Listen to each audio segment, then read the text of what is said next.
الحمد لله الحمد لله رب العالمين والعاقبة للمتقين والصلاة والسلام على سيد الأنبياء والمرسلين وعلى آله وصحبه أجمعين أما بعد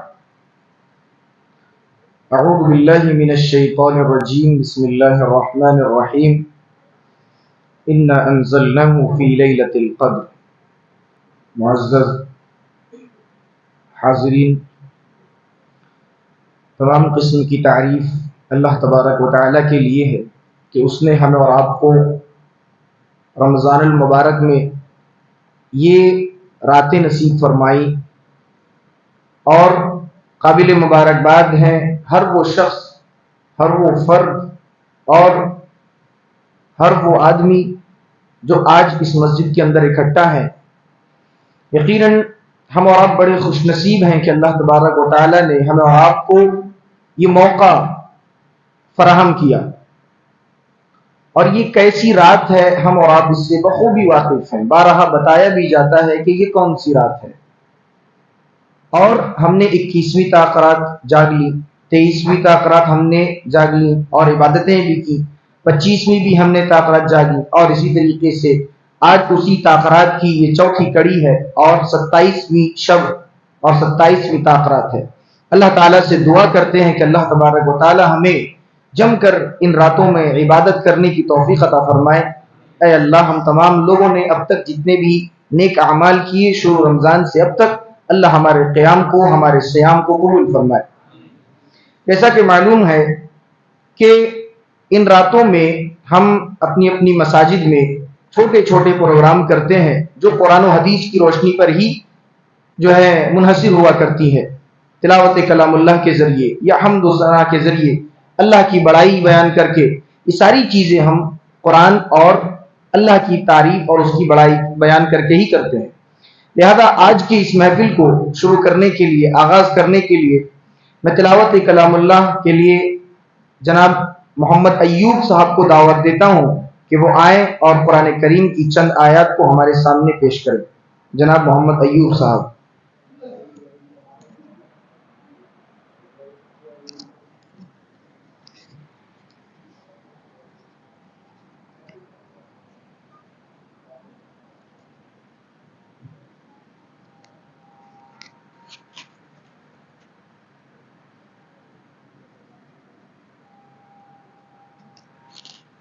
السلام علیکم ورحمۃ اللہ وبرکاتہ۔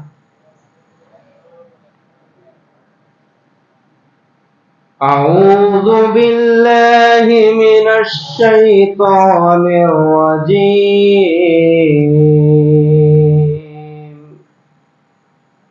بسم اللہ الرحمن الرحیم۔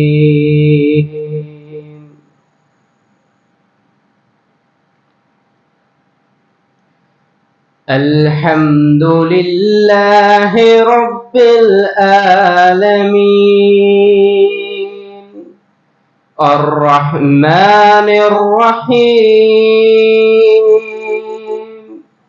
مالک یوم الدین، ایاک نعبد و ایاک نستعین، اهدنا الصراط المستقيم، صراط الذين أنعمت عليهم غير المغضوب عليهم ولا الضالين،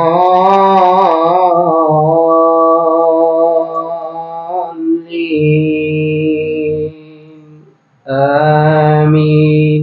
السلام علیکم۔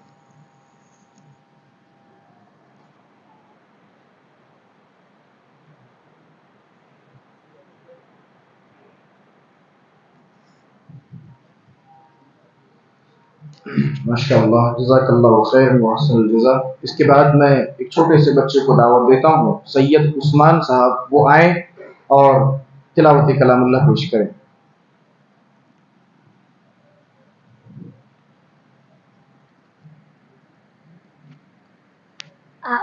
الحمد السلام علیکم ورحمۃ اللہ وبرکاتہ.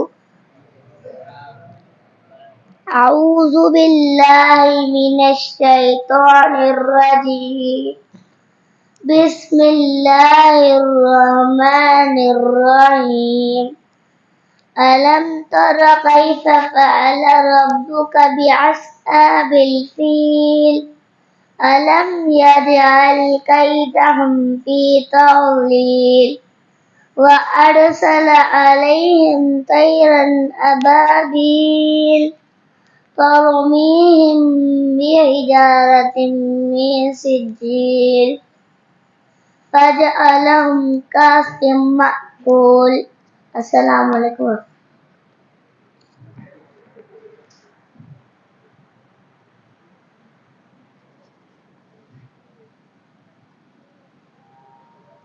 ماشاء اللہ، اللہم زد فزد. اس کے بعد میں حمد باری تعالیٰ پیش کرنے کے لیے اسی مسجد کے ایک مصلی محمد یونس صاحب کو دعوت دیتا ہوں کہ وہ آئیں اور حمد باری تعالیٰ پیش کریں.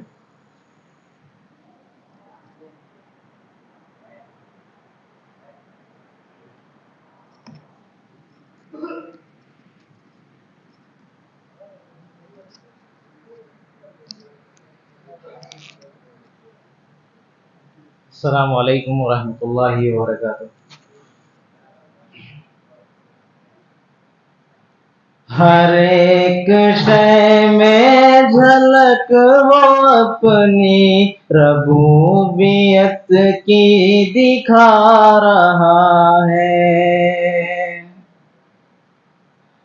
ہر ایک شے میں جھلک وہ اپنی ربوبیت کی دکھا رہا ہے. نظام اس کائنات کا جو بحسن خوبی چلا رہا ہے. کتاب تو اس کی پڑھ کے دیکھو ہے اس کو بندوں سے پیار کتنا. کتاب تو اس کی پڑھ کے دیکھو ہے اس کو بندوں سے پیار کتنا. مثال دے دے کے خیر و شر کی وہ اپنی جانب بلا رہا ہے. مثال دے دے کے خیر و شر کی وہ اپنی جانب بلا رہا ہے. وہ مالک رزق ہر نفس ہے کسی کو رکھتا نہیں ہے بھوکا. وہ مالک رزق ہر نفس ہے کسی کو رکھتا نہیں ہے بھوکا. امیر ہو یا غریب بندہ وہ ہر کسی کو کھلا رہا ہے. امیر ہو یا غریب بندہ وہ ہر کسی کو کھلا رہا ہے. جو وعدہ اللہ سے کیا تھا اسے تو ہم نے بھلا دیا ہے.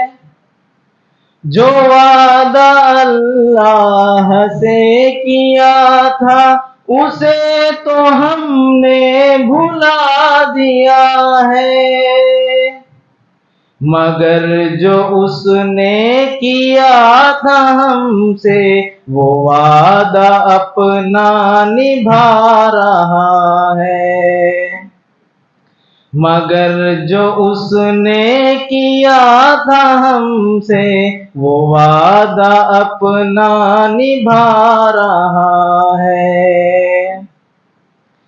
فلاح دارین کی صدا جو فضا میں ہر روز گونجتی ہے، فلاح دارین کی صدا جو فضا میں ہر روز گونجتی ہے اس کا پیغام ہے سنو تو اذان میں کیا سنا رہا ہے اس کا پیغام ہے سنو تو اذان میں کیا سنا رہا ہے،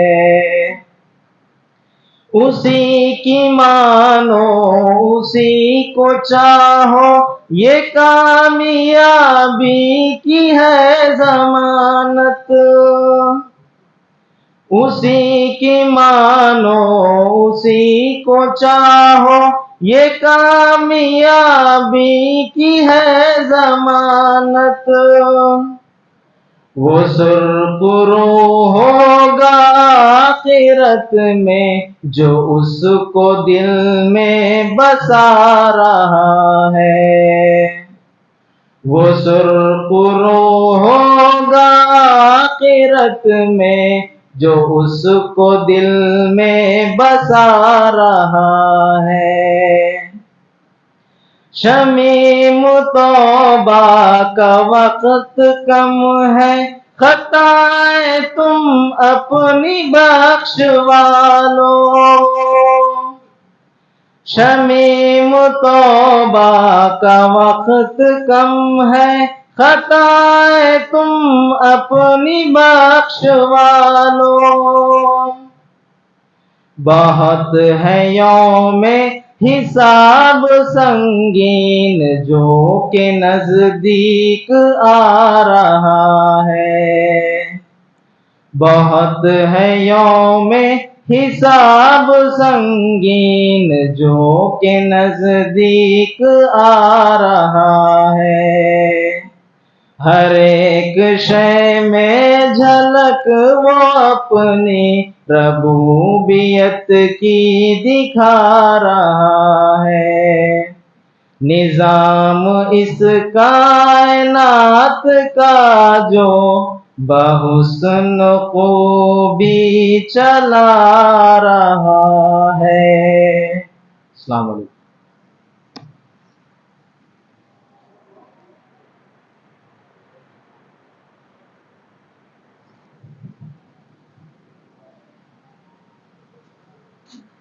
ماشاءاللہ۔ اس کے بعد ایک اور منظوم کلام کے لیے میں محمد اسماعیل صاحب کو دعوت دیتا ہوں کہ وہ آئیں اور ہمارے سامنے منظوم کلام پیش کریں۔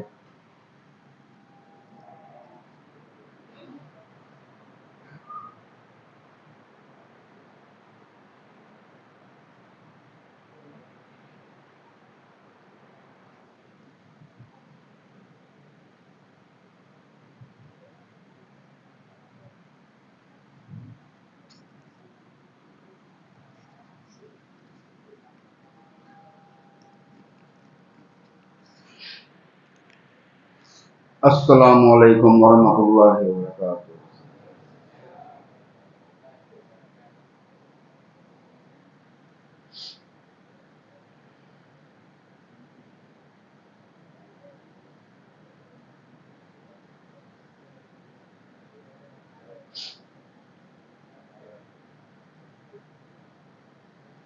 غافل مسلمانوں یہ رمضان جانے والا ہے، غافل مسلمانوں یہ رمضان جانے والا ہے، خدا کی رحمت نازل ہوئے دے ماہ رمضان میں،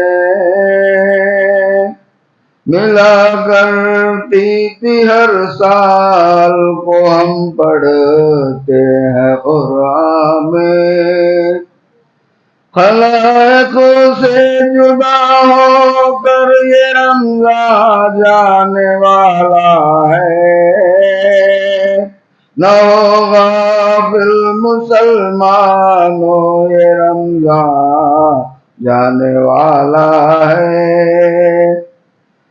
کٹے ہیں دل ہماری عمر کے اب کچھ نہیں باقی،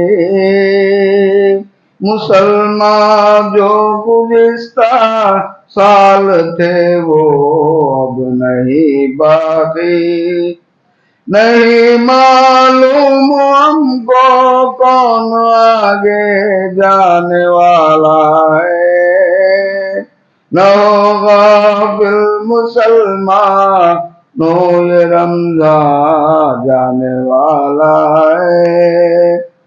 مسلمانوں کٹاؤ مونچھ اور داڑھی بڑھاؤ تم، کبھی ٹکنے کے نیچے زیر جامہ نہ بڑھاؤ تم، دکھانے منہ جو اللہ کو یہ انسان جانے والا ہے، نہ ہوگا پھر مسلمانوں یہ رمضان جانے والا ہے، نہ ہوگا پھر مسلمانوں یہ رمضان جانے والا ہے۔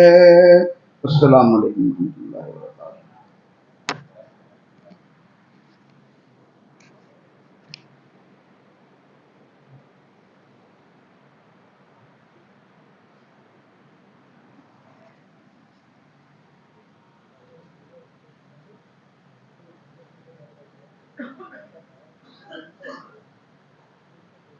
ماشاء اللہ،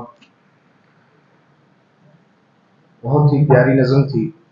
موقع محل کے مناسبت سے جناب اسماعیل صاحب ہمیں پیغام دے رہے تھے کہ کس طریقے سے رمضان کے بعد ہمارا رویہ ہوگا کہ نہ ہمیں داڑھی کاٹنی ہے، نہ اپنے شلواروں کو ٹخنے سے نیچے رکھنا ہے۔ گویا اس نظم میں ہمیں یہ سبق دیا گیا کہ جس طریقے سے ہم اور آپ رمضان میں گناہوں سے بچ کر رہا کرتے تھے، اسی طریقے سے اپنی زندگی کو آگے چل کر گزارنے کی کوشش کرنی چاہیے۔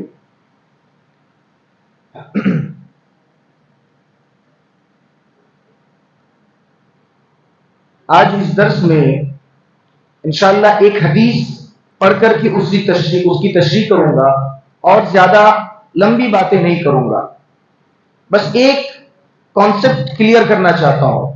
حدیث دیکھیے، صحیح مسلم شریف کی حدیث ہے، حضرت عائشہ رضی اللہ تعالی عنہ راوی حدیث ہے۔ عن عائشہ رضی اللہ تعالی عنہ كان رسول اللہ صلی اللہ علیہ وسلم یجتہد فی العشر الاواخر ما لا یجتہد فی غیرہ۔ یہ صحیح مسلم کی حدیث ہے۔ حضرت عائشہ رضی اللہ تعالی عنہ بیان کرتی ہے کہ اللہ کے رسول صلی اللہ علیہ وسلم آخری عشرے میں جس طرح محنتیں کرتے تھے عبادت کے لیے، جس طریقے سے آپ مشقتیں کرتے تھے، کوشش کرتے تھے، کہا گیا کہ ما لا یجتہد فی غیرہ، آپ دوسرے دنوں میں ایسی محنت نہیں کرتے، یہاں تک کہ آپ غیر رمضان میں تو نہیں کرتے تھے اتنی زیادہ محنت، آپ رمضان کے 2 عشروں میں بھی اتنی زیادہ محنت نہیں کرتے تھے جتنی زیادہ آخری عشرے میں عبادتوں کے لیے محنت کیا کرتے تھے۔ اچھا، اس حدیث سے ہمیں اور آپ اگر چند باتیں اخذ کریں تو ہمیں کیا معلوم ہوگا کہ آپ صلی اللہ علیہ وسلم نے کبھی کسی ایک دن کو یا ایک رات کو خاص نہیں کیا کہ یہی رات شب قدر ہے یا یہی رات لیلۃ القدر ہے۔ کبھی ایسا نہیں کہا گیا کہ آپ صلی اللہ علیہ وسلم آخری 10 راتوں میں سب سے زیادہ 21 کو محنت کرتے، یا سب سے زیادہ 23ویں رات کو محنت کرتے، یا سب سے زیادہ 25ویں کو 27ویں کو محنت کرتے۔ ایسا کسی حدیث میں آپ کو نہیں ملے گا۔ کیوں؟ کیونکہ اللہ کے رسول نے کبھی خاص کیا ہی نہیں۔ اچھا، یہ جو خاص کرنا ہے، آج ہم نے اور آپ نے یہ خاص کر لیا ہے کہ ہم سوچتے ہیں 27 کو کیا ہے، اصل شب قدر یہی ہے، بڑا اہتمام کرتے ہیں ہم کہ 27 کی رات آئی اور یہ کیا ہے، شب قدر ہے۔ لوگ شروع کے جو 3 طاقراتیں ہیں 21ویں 23ویں 25ویں اور 27ویں کے بعد جو ایک ہے 29ویں، ان طاقراتوں میں اتنی زیادہ عبادتیں نہیں کرتے اور ان میں اتنا اہتمام نہیں کرتے ہیں جتنی محنتیں اور جتنا اہتمام 27ویں رات کو کرتے ہیں۔ تو آئیے دیکھتے ہیں اس کی شرعی حیثیت کیا ہے۔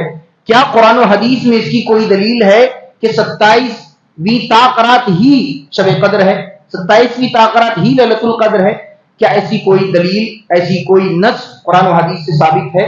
نہیں ہے۔ اس کا جواب کیا ہے کہ ایسی کوئی بھی دلیل، قرآن کی کوئی آیت یا نبی کریم صلی اللہ علیہ وسلم کا کوئی بھی فرمان ہمیں یہ نہیں بتاتا ہے کہ آخری 10 راتوں میں سے کون سی رات جو ہے لیلۃ القدر ہے اور شب قدر ہے۔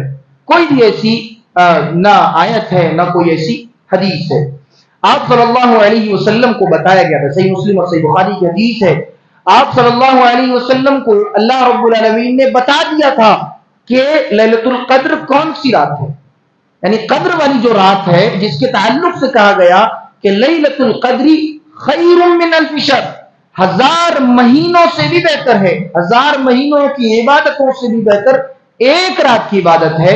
وہ رات آپ صلی اللہ علیہ وسلم کو بتا دیا گیا تھا۔ اچھا، جب آپ صلی اللہ علیہ وسلم کو معلوم ہو گیا کہ کون سی رات ہے، یا وہ اگر 21ویں تھی، 23ویں تھی، 25ویں تھی، 27ویں تھی یا 29ویں تھی، آپ صلی اللہ علیہ وسلم کو بتا دیا گیا۔ اب آپ اپنے گھر سے نکلے تاکہ صحابہ کرام کو بتا دیں، لوگوں کو بتا دیں، اور جو ہے لوگوں کے لیے آسانی ہو جائے، لوگوں کے لیے ایک آسانی ہو جائے کہ وہ اسی رات کو جاگ کر کے عبادت کر لیتے، اسی رات کو جاگ کر کے وہ طاقت پا لیتے، وہ شب قدر پا لیتے ایک رات جاگ کر کے۔ آپ صلی اللہ علیہ وسلم اپنے گھر سے نکلے، اب نکلتے ہیں بتانے کے لیے، کیا دیکھ رہے ہیں گھر کے باہر؟ 2 آدمی آپس میں لڑ رہے ہیں، یہ بخاری مسلم کے حدیث، 2 آدمی آپس میں لڑ رہے ہیں، جھگڑ رہے ہیں۔ اب آپ صلی اللہ علیہ وسلم جو ہے ان کی لڑائی دیکھ رہے ہیں، ان کا جھگڑا دیکھ رہے ہیں، اور یہاں تک کہ اللہ تبارک و تعالیٰ نے آپ کے ذہن سے وہ بات بھلوا دی۔ آپ بتانے کیا نکلے تھے کہ کون سی رات ہے، میں جا کر بتا دوں صحابہ کو، صحابہ اس پر عمل کریں گے، بلکہ پوری امت اس پر عمل کرے گی، جا کر کے ایک بار بتا دیا جائے۔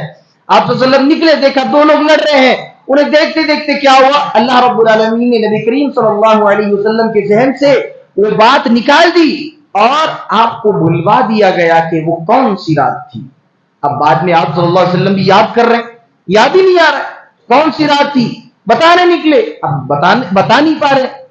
تو معلوم کیا ہوا کہ اس سے محدثین ایک نقطہ بیان کرتے ہیں، ایک نقطہ بیان کرتے ہیں، وہ کیا ہے کہ اگر مومن آپس میں لڑ رہے ہیں، جھگڑ رہے ہیں، تو صرف اور صرف یہ ان کی معاشرتی زندگی پر ہی نہیں اثر رکھتی، بلکہ ان کی دینی زندگی پر بھی یہ اثر انداز ہو جاتی ہے۔ دیکھا نا، 2 آدمی لڑ رہے ہیں، اللہ کے رسول بڑی پیاری بات بتانے کے لیے آ رہے ہیں، ایک اتنی بہترین بات کہ آدمی زندگی بھر عبادت کرے، زندگی بھر اپنے سر کو سجدوں میں ڈال دے اور اپنے سر کو اللہ کے سامنے جھکا کر رکھ دے، تب بھی اگر یہ ایک رات کسی کو مل جاتی ہے تو زندگی بھر عبادت کرنے والے سے بہتر یہ ایک رات کی عبادت ہے۔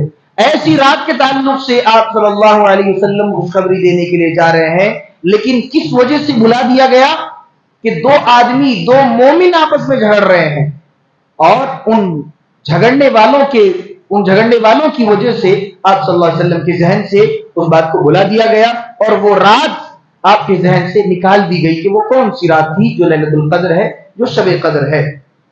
تو یہ نقطہ بیان کیا گیا ہے کہ اگر مومن آپس میں لڑ رہے ہیں، آپس میں اختلاف کر رہے ہیں، آپس میں جھگڑ رہے ہیں، اور مومنوں کے آپسی معاملات اچھے نہیں ہیں، آپسی اختلافات جو ہیں حد سے بڑھے ہوئے ہیں، جو ہے آدمی اختلاف میں اتنا زیادہ آگے بڑھ چکا کہ سلام کا جواب تک دینا گوارا نہیں کرتا۔ آج ہمارا حال ایسا ہے نا کہ اگر ہم کسی سے دشمنی رکھتے ہیں، کسی وجہ سے مان لیجئے دشمنی ہو گئی، کسی وجہ سے عداوت ہو گئی، ہاں تو میں ہو گیا، تو کیا کرتے؟ اگر سامنے والا سلام بھی کر رہا ہے نا تو ہمارا دل نہیں گوارا کرتا ہے کہ مجھ سے جواب دے، سلام کا جواب تک نہیں دیتے ہم۔ یہ آج ہمارے حسد کا حال ہے، آج ہمارے دلوں کی یہ برائی کا حال ہے۔ تو اس حدیث سے ہمارا آپ کو سیکھنا چاہیے کہ اگر ہم آپسی اختلافات میں ملوث ہیں، آپسی اختلافات ہمارے اندر ہیں، ایک دوسرے کے لیے کینہ کپٹ حسد جلن بغض عداوت یہ نفرت اور دشمنی ہے تو اس کا نقصان صرف اور صرف ہماری زندگی میں نہیں پڑنے والا بلکہ ہماری دینی زندگی میں بھی پڑنے والا ہے. ہمارے شریعت کے جو احکام ہیں اللہ تبارک و تعالیٰ نے اختلاف کی وجہ سے ہمارے شریعت کے احکام کو مشکل کر دیا ہے کہ نہیں. آدمی اب 5 راتوں کو جاگے, کون سی رات ہے اللہ عالم, کون سی رات ہے نہیں معلوم. آدمی ساری راتوں میں جاگ رہا ہے, 4 راتیں اس نے جاگ لی, ایک رات کسی طریقے سے وہ جاگ نہیں سکا, ایک رات کسی طرح سے وہ سو گیا, عبادت نہیں کر سکا. 4 رات وہ جاگ چکا ہے, اس میں ساری رات وہ عبادت کیا, لیکن کیا 2 آدمی کے جھگڑنے کی وجہ سے ہمیں اور آپ کو وہ معلوم نہیں چلا, اور ایک رات چھوڑنے کی وجہ سے کیا ہو جائے گا کہ ہو سکتا ہے کہ ہم اس رات سے محروم ہو جائیں. تو ہے کہ نہیں. اللہ تبارک و تعالیٰ نے شریعت کے احکام کو اس وجہ سے مشکل کر دیا کہ 2 لوگ آپس میں لڑ رہے تھے, مومن ہونے کے باوجود بھی آپس میں جھگڑ رہے تھے. اچھا, سوال یہ پیدا ہوتا ہے کہ اللہ تبارک و تعالیٰ نے اس چیز کو مخفی کیوں رکھا؟ یہ جو لیلۃ القدر ہے اسے بتا کیوں نہیں دیا لوگوں کو؟ آپس میں 2 لوگ لڑ رہے ہیں, ٹھیک ہے, اللہ تبارک و تعالیٰ معاف کر دیتا اور اپنے نبی صلی اللہ علیہ وسلم کو پھر سے یاد دلا دیتا کہ اے نبی یہ رات ہے, جائیے بتا دیجیے لوگوں کو. اللہ تو رحم کرنے والا ہے, کریم ہے, رحیم ہے, تو اللہ چاہتا تو بتا دیتا. تو محدثین نے اس کا جواب کیا دیا ہے کہ آپ دیکھیں جتنی بھی عظیم چیزیں ہیں اللہ رب العالمین نے اس کو چھپا کر رکھا. جیسے یہ قیامت کب قائم ہوگی, کب واقع ہوگی, کسی کو معلوم ہے نہیں. یسألونک عن الساعۃ ایان مرساہا, اے نبی یہ لوگ آپ سے سوال کرتے ہیں کہ قیامت کب قائم ہوگی, قیامت کب واقع ہوگی, کہہ دیجئے کہ اس کا علم کس کے پاس ہے؟ اللہ رب العالمین کے پاس ہے. تو قیامت کی عظمت کو اور اس کی ہولناکی کو بیان کرنا تھا, اسی لیے اس کو چھپا لیا گیا, نہیں بتایا گیا کہ قیامت کب واقع ہوگی.